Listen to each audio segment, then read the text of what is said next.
Well, happy Friday. It's Bruce Williams here, and it's time for Growth Path Challenge number 6. We're going to go back to 1992 in a test from the Growth Path Review course, which in 2018 kicks off next week, and I hope to see a lot of you there. I will be lecturing on cattle on the first day for about 4 hours. But this test takes me back 25 years and about 25 pounds. The lesions are great. The course was fantastic. And I hope you enjoy these little quizzes. Okay, get out your pens and pencils. Let's take a look at today's quiz. Question number 1 is from a dog. I would like a morphologic diagnosis and a cause. Okay, I'm assuming that you're pausing, writing down your answers. Give yourself about a minute for each question, maybe a little longer. And the morphologic diagnosis for this is multifocal to coalescing, intercostal, subpleural mineralization. And the cause is uremia or chronic renal failure. This is a common site for metastatic calcification associated with failing kidneys. We've talked about this concept before when the value of the calcium multiplied by the volume of the number of the phosphorus gets over 70. We start to see mineralization in a numbers of tissues throughout the body, including here, usually at the anterior part. It starts at the anterior part of the thorax and works its way backwards. We also see mineralization of basement membranes and Bowman's capsule in the kidney and occasionally blood vessel membranes.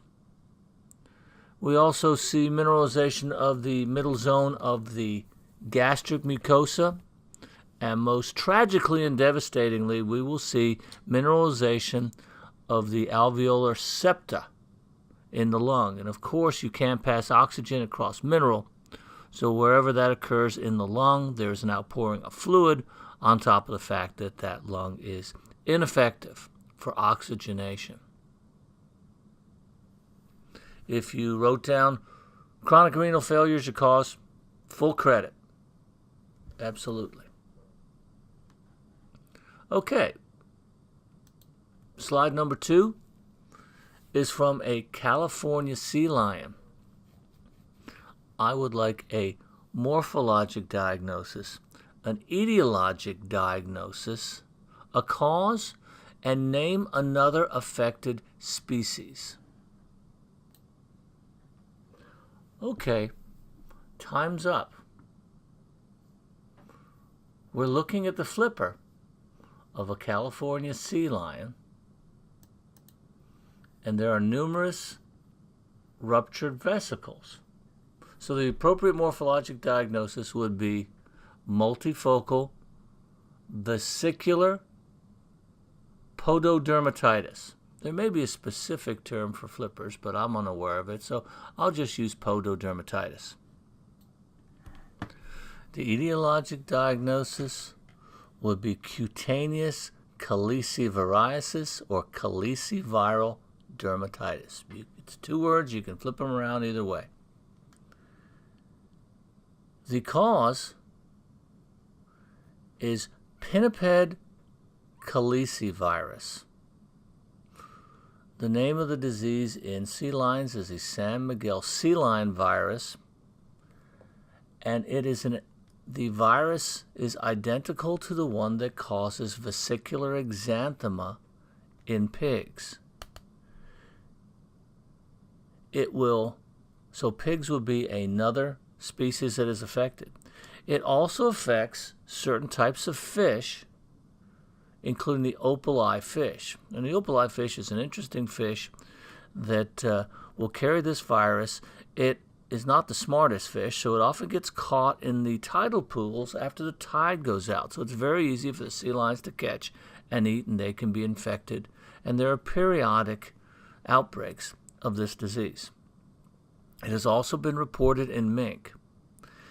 And One of the common denominators appears to be the feeding of fish, which may have resulted in some of the early outbreaks in pigs, and then uncooked garbage, which may include either uncooked seafood, infected fish with this, or infected pork. And so the virus can move between sea lions, pigs, and fish. And the feeding of infected tissues from any of these can occur or result in disease in the other species. So, vesicular exanthema, San Miguel sea lion virus. The same virus, very similar disease. The biggest problem that it causes in pigs is that it can be mistaken for foot and mouth disease like any of the other vesicular diseases can. They're not terribly pathogenic on their own, but the problems associated with foot and mouth disease are legend, as pigs are amplifying species for that. Okay, let's go on to the next slide. This is tissue from a sheep. I would like a morphologic diagnosis and a cause. Okay, time's up. We are looking at the cross-section of the skull. We are looking into the nasal cavity in the back in close proximity to the cribriform plate, and there is a large mass here. And when we are talking about sheep and goats and you see a large mass in the posterior aspect of the nasal cavity, I want you to think about enzootic nasal adenocarcinoma of sheep and goats.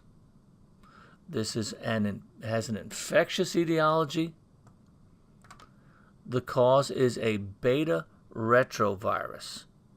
It used to be a type D retrovirus. They've been reclassified, so now it's a beta retrovirus. It is an endogenous retrovirus that works its way in, it's an exogenous retrovirus, but it works its way into the DNA.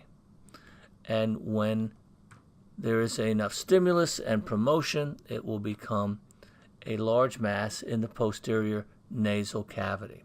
And retrovirus particles have been identified that are causative for this.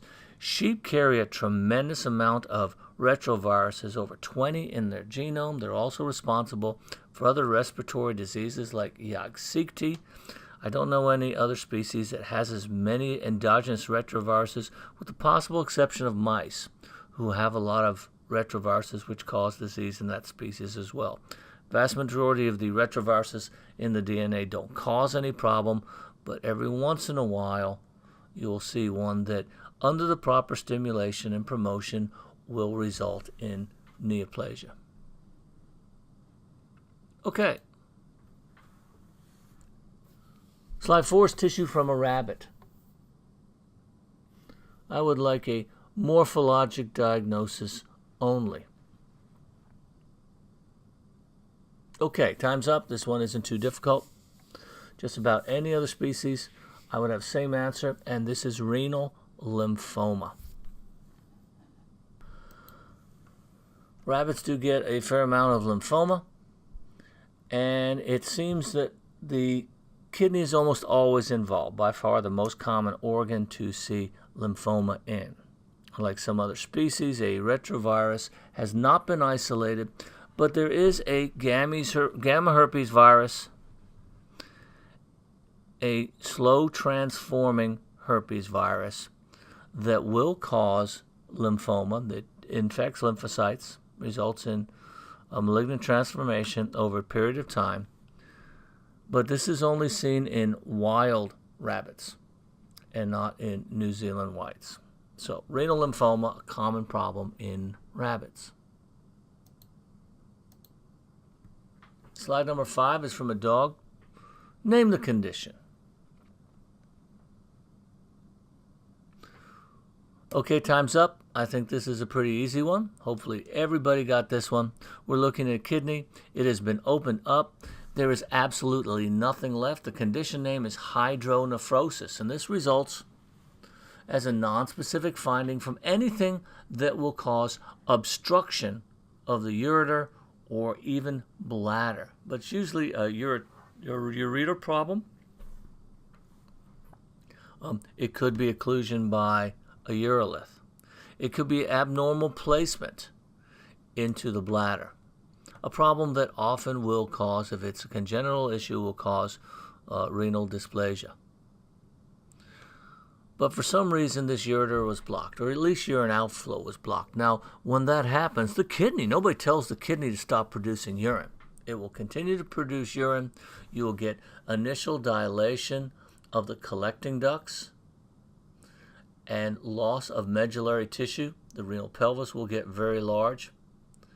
And over time, the rest of the kidney keeps producing urine, and over time, that big widened space will pass the corticomedullary junction. You will have pressure, atrophy, and necrosis of the overlying cortex, and it gets all the way up to this little bit which is left, which may be cortex. I bet if there's anything there, it's fibrous connective tissue.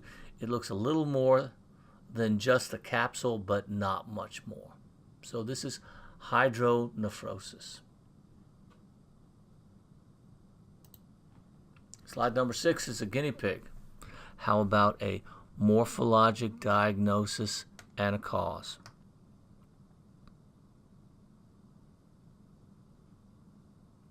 Okay, time is up. This is a problem of guinea pigs. We don't see it much anymore, but you can still see it. And the disease is called lumps because the submandibular and sometimes the retropharyngeal lymph nodes get so big. But submandibular lymph nodes get so big, they look like lumps. And when you incise them, you get this sort of thick, tenacious white pus. And I've said it before, guinea pigs are basically little horses. And this is very much like strangles in horses, even down to the organism. It's a very closely related Lancefield group C streptococcus. In guinea pigs, this is Streptococcus equi variant zoepidemicus. The morphologic diagnosis for this would be bilateral suppurative submandibular lymphadenitis. Or if you said cervical lymphadenitis, that would be fine. Cervical lymphadenitis is also a name of this condition. It's not very descriptive. It's very nonspecific, but you'll see that in the literature as well. And this is a common commensal in the guinea pig mouth, and when it's inoculated by eating roughage or hay, it will get into the lymphatics, and it has a tropism for the lymph nodes of the head and neck. It is very much like strangles in horses, and occasionally in a low percentage of animals you will see rupture of these abscesses, liberation of the material into the bloodstream, and abscesses will form in other parts of the body. So cervical lymphadenitis or lumps in the guinea pig. Slide number 7 is a little yellow, but it's a classic lesion in poultry. This is tissue from a turkey. Please give me the morphologic diagnosis, the cause, and let's have some fun. How about another organ where you may see a lesion?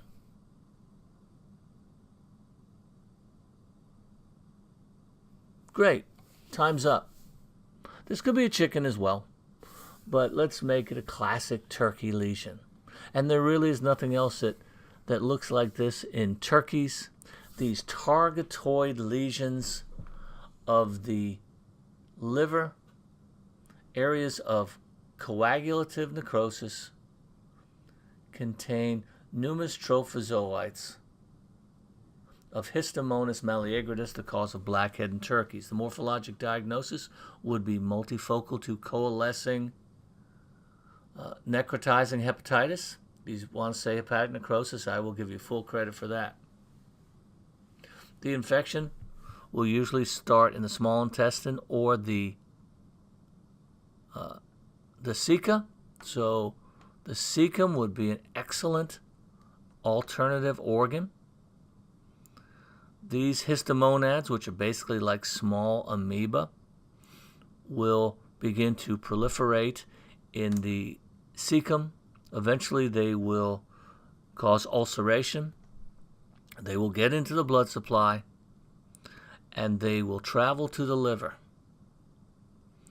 through the portal system, and they will do the exact same thing. They secrete some pretty potent exotoxins, which are like perforins. Most of your amoeba or amoeba-like organisms are usually, the lesion that they cause is coagulative necrosis, because these perforins go and punch holes in all of the cells around them. So you have these bland areas of necrosis, and if you put a PAS stain on these, it will help you pick out the small amoeba-like histomonads.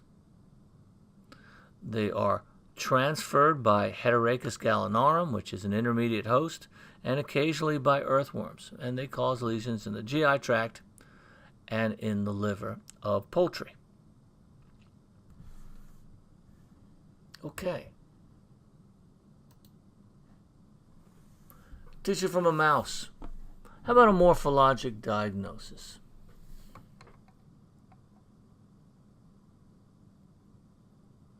Time's up. I bet someone found this mouse in a mouse trap and said, hey, that's a cool lesion. And the lesion here is this large area of keratin.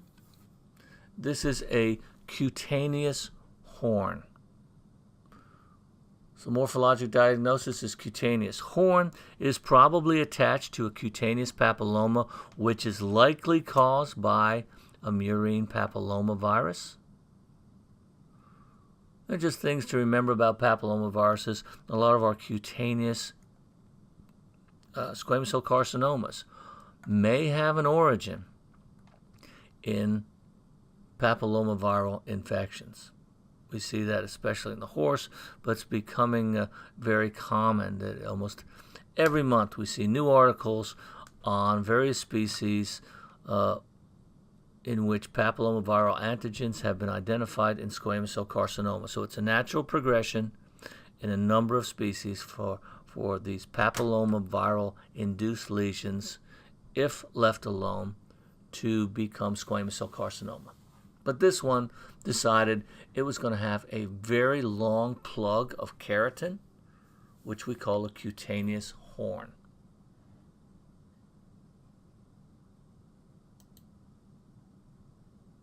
Okay, slide number 9 is tissue from an ox. I would like a morphologic diagnosis, a cause, and a potential additional lesion.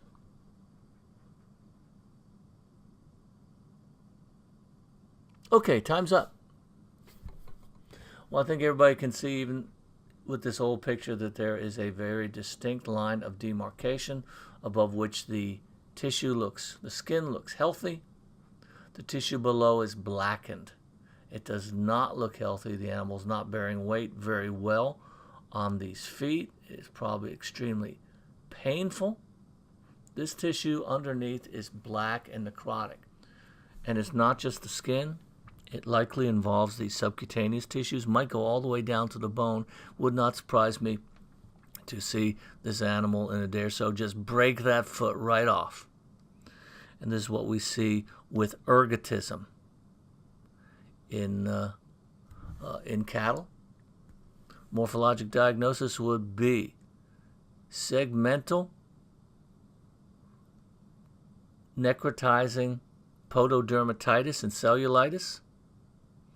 If you put down gangrene, I will take full credit, as long as you gave me the cause was ergot, ergotamine, or any of that. These are usually produced by a parasite of seed grains. The most common is Claviceps paspali, and it's seen in a number of species, including humans who would use contaminated ryegrass to make bread and would have this burning sensation known as St. Anthony's fire in their limbs due to the presence of ergot alkaloids, which cause tremendous vasoconstriction at the periphery.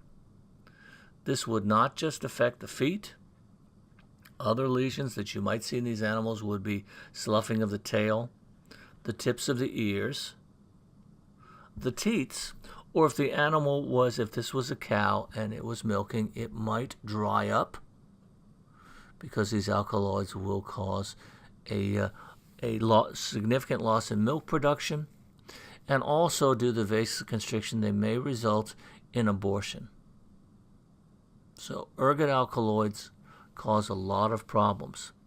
You could also see this in a parasite of fescue grass as well. It's known as fescue foot. One of the other things that fescue will cause is abdominal fat necrosis in affected animals. So fescue would be fine. Ergot, claviceps paspali, I'll give you full credit for all those lesions. There's probably a couple people that said frostbite. That would probably not be as good an answer as that. Okay, big adult animals like this tend to be extremely hardy, and frostbite is usually not seen with the severity that you see in this image here. Okay, great picture. Last one for today. This is tissue from a dog. I'd like a morphologic diagnosis. Okay, time's up. This one takes a little bit of time to figure out where you are. We have a amputated toe. Here is the claw here.